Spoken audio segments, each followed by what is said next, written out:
I can shut him off, which is very important. You gotta be able to shut your dog off. Like, you know, snap them out of that drive of whatever it is, like chasing a deer, chasing a person, you know, freaking out on somebody as they're knocking on the door. You got to be able to shut that off.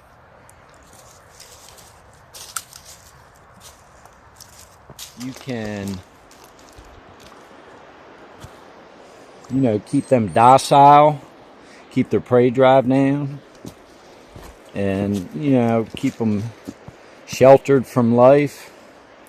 Or you can kind of awaken the things that are already there in them and turn them into a formidable opponent.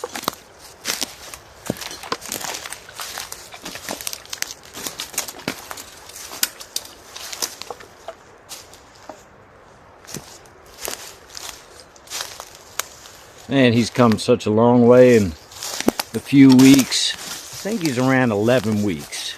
But man, he's come a long way. He's got a good teacher over there.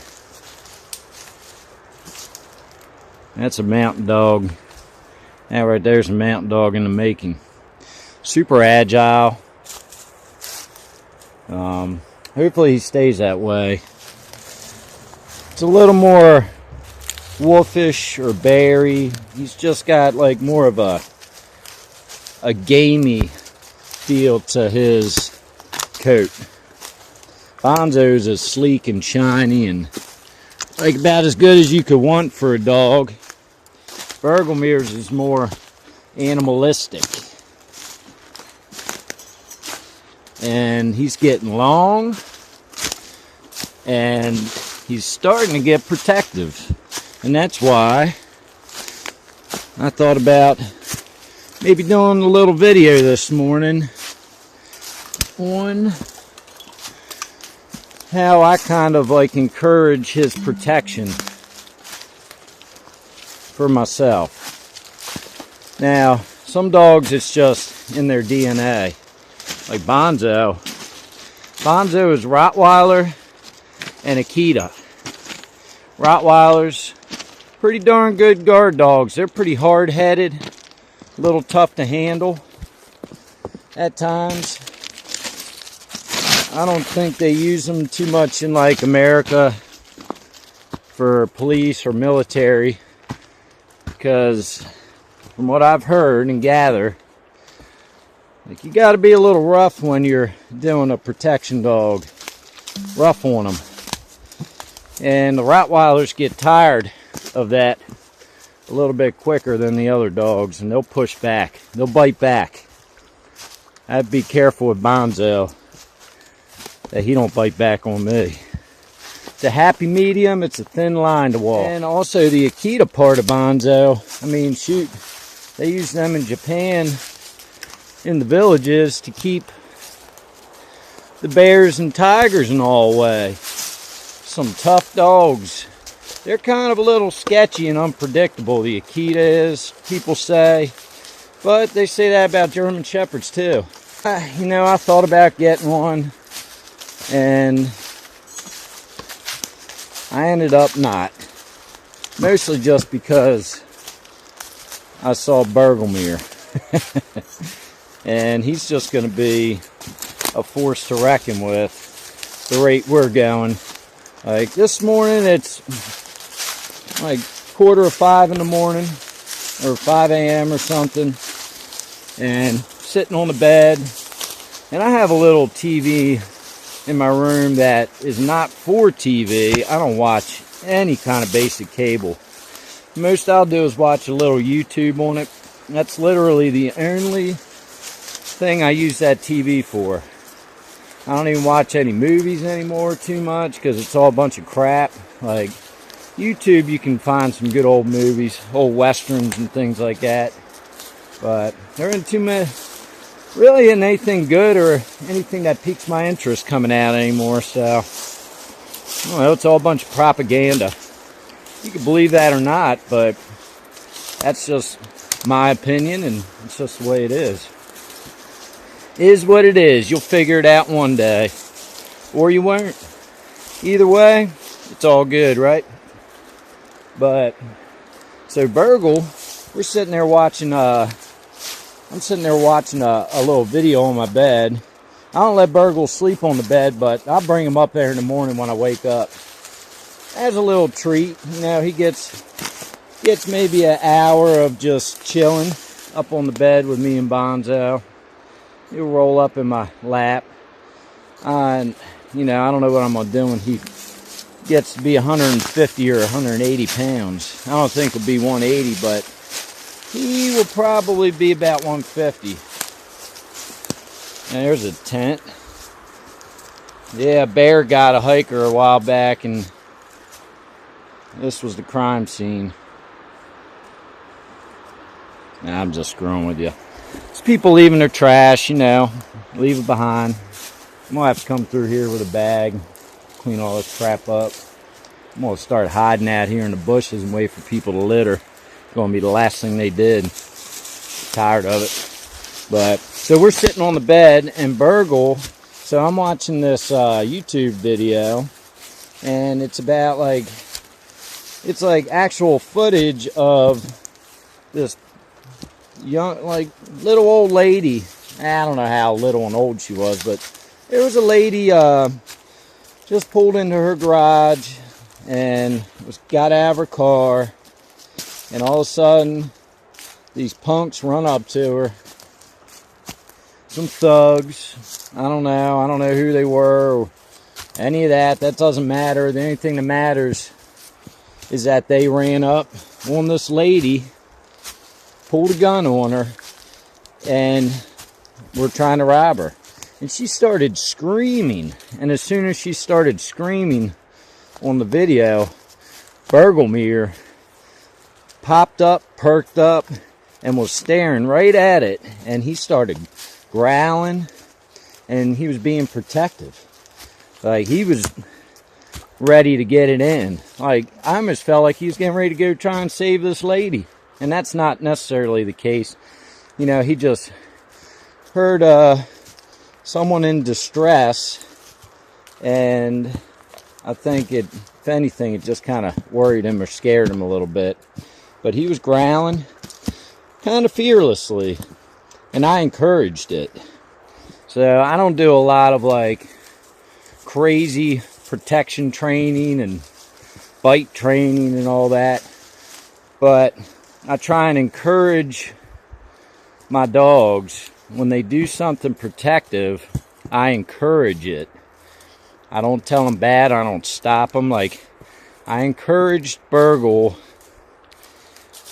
as he was hearing that noise, that it was a good thing that he was concerned. And I'll continue to do that as he gets older. And, you know, it kind of reminded me of when Bonzo was, man, he might have been as old as Burgle. I think Bonzo might have only been like 8 or 9 weeks old now. I remember I was sitting up on a horse farm, and there was somebody maybe about, I don't know, 80 yards away, started walking towards us, and Bonzo started watching them. And they got a little closer and a little closer, and then before I know it, Bonzo gets around in front of me and sits down right in front of me and starts growling. And I'm just watching him, and they get a little closer. He starts barking. This whole time, I was telling him, good boy, that's what he needs to do. And, you know, I can get a handle on these dogs. You know, I don't encourage you to do that with your dogs. This is just what I do with my dogs. I encourage them when they do something that I like. And my dogs aren't protection or guard dogs, but they really kind of are. Bonzo's on point, and Burgle is learning fast from Bonzo. And, you know, they hear the littlest sound, or, you know, somebody creeping and walking around funny, like, Bonzo's on it. And he's got a menacing bark. And there's been a couple times where I think if I encouraged it, I know if I encouraged it, he would have, you know, went after some bad characters in my vicinity. I mean, he would have jumped on it hard. I think he wanted to. And I didn't stop him when he was freaking out on these people. but I didn't encourage it at that point. I just let it go. And if anything crazy had happened, then maybe I would have stopped it. And I could have shut it off. I could have shut it off at any moment with him. I can shut him off, which is very important. You got to be able to shut your dog off. Like, you know, snap them out of that drive of whatever it is. Like chasing a deer, chasing a person, you know, freaking out on somebody as they're knocking on the door. You got to be able to shut that off. Because if you can't, you have a big, powerful dog, it turns into a serious problem. But it feels good to know that I have a big dog watching my back, and it feels even better to know I'm about to have 2 big dogs watching my back, you know, out in the mountain. Bergelmeer so far seems like he has a whole lot of instinct, lab instinct, like, you know, athletic hunting black lab instinct, and he's doing really good so far. But he also looks like he's going to have the size of the bull mastiff part of him, and a little bit of instinct from that, because I'm not so sure that that if Bergelmeer was just straight pure black lab and he heard that lady screaming on the YouTube video, if he would have really done anything about it. You know, he might not have. But the bull mastiffs, like, they were bred to protect and roam the night from robbers, people trying to steal livestock back in the day. And there's some bad dudes, and they're pretty big and athletic as well. So I'm turning Bergelmeer into a force to be reckoned with. He looks like a cute little puppy right now, but it's coming, because I can already see. So you have to, like, consider, what do you want out of your dog, and if you can control your dog. Like, you get a dog and you're egging them on with this protection stuff, and then you can't shut them off. You're gonna get the dog in big trouble, you're gonna get in trouble, and it might not be good, you know. What if you know, you egg this dog on, you can't shut them off, and they start biting people in the neighborhood, kids and stuff, or, you know, whatever, because you didn't socialize them right. Bonzo's such a good boy. I don't know if y'all can see way up there, he's just sitting up there waiting. Right there.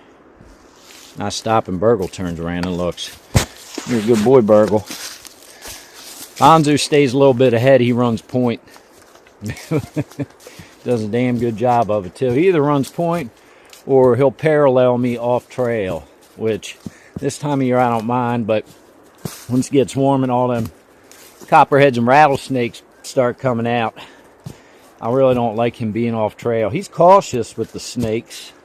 If it's something he hadn't seen before, like, I've seen him with a snake be real cautious, which is good. Because I don't want him to get snake bit. He's too big to carry miles out of the mountain, and I don't have money to help him. He gets bit by a snake, and, you know, that's it. He's going to have to suffer through it, and that's going to break my heart. I think he's big enough he would survive, but it'd be tough, real tough on him. I don't have any money for $5,000 anti-venoms and stuff, so it's kind of like I leave it to the fates.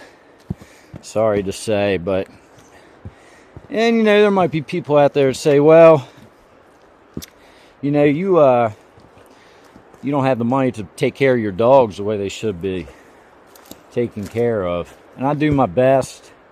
There's been plenty of times where Bonzo or Burgle, well, not Burgle yet, but been plenty of times where Bonzo got what he needed and I didn't eat food. So you have no idea what you're talking about if you're thinking like that. Don't assume. I don't do everything I can to keep these guys healthy and protect them as best I can. And in return, they watch my back and take care of me mentally. It's me and them, you know. And it's starting to be real nice. Like, I was kind of indecisive about getting another dog, especially getting one that's going to be supersized, bigger than Bonzo, but it will all work out. I've come to learn, like, another little thing I do, like, as long as I can get one of these two to get interested in me or focus on me, then I can control both of them. Because they both want to please me, and they don't want to see, it may sound kind of odd or funny, but they really, both of them don't like when one's getting something and the other isn't already. But they don't fight over me, because I have made it very clear that they're both going to get whatever I give one, the other is going to get. And I'm going to continue to do that. I don't favor one, except for, I still favor Bonzo to a point.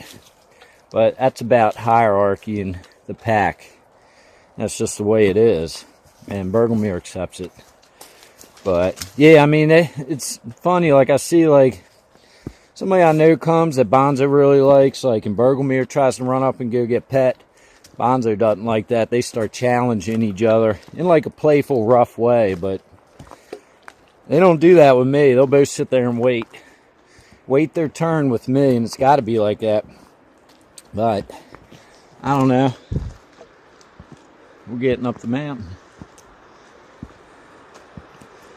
I guess what it comes down to is be careful what you turn on in your dog. There's many different ways it can go. You can,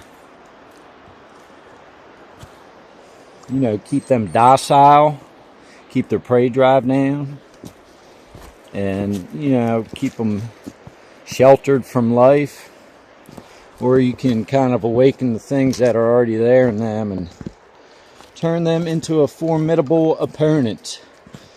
But I am not telling you to do that, and I am big warning, that if you awaken that kind of, activity in your dog or dogs, gotta be prepared for the consequences when something happens.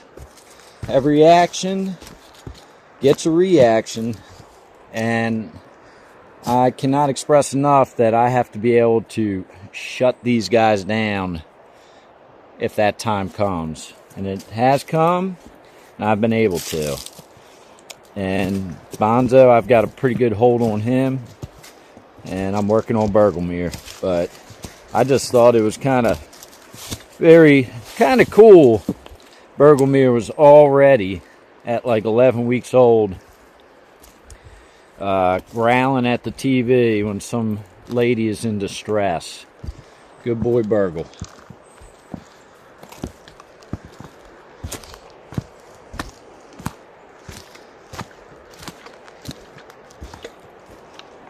The best I can hope for is that Bergelmeer has the security mindset of a bull mastiff, and the body of a mastiff, and the mind of a black lab.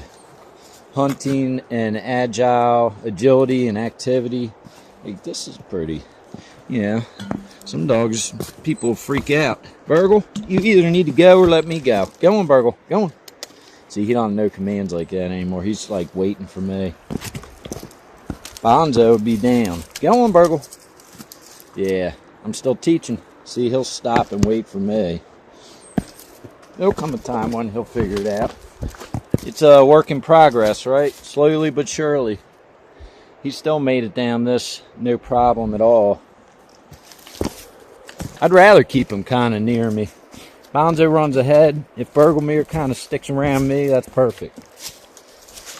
And I'm sure that's going to change. Bergelmeer's going to get into his adolescent years and start getting very, he's probably going to be a little, I can already see in Bergelmeer some bullheadedness.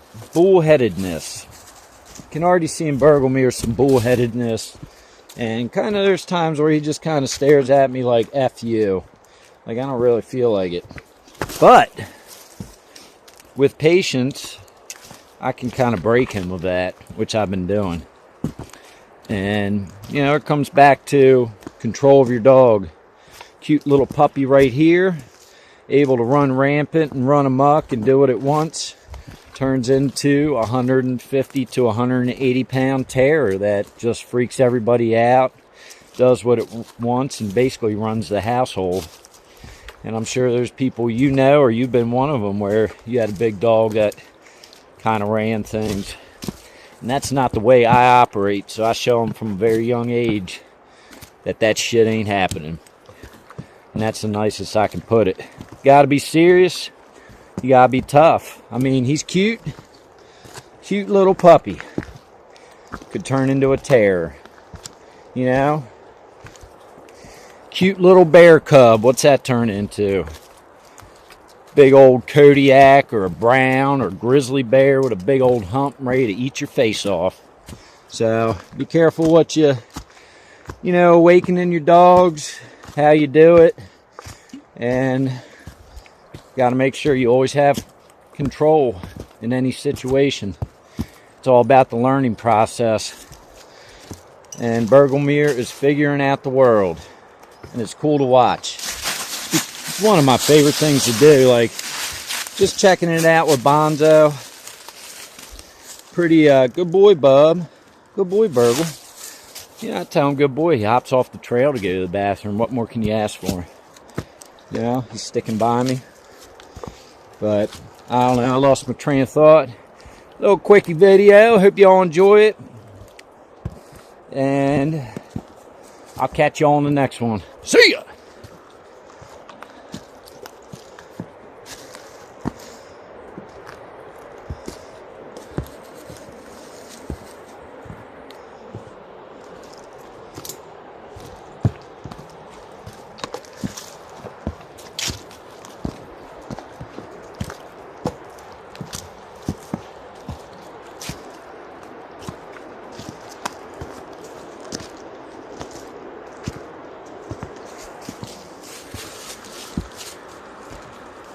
Good boy, Virgil.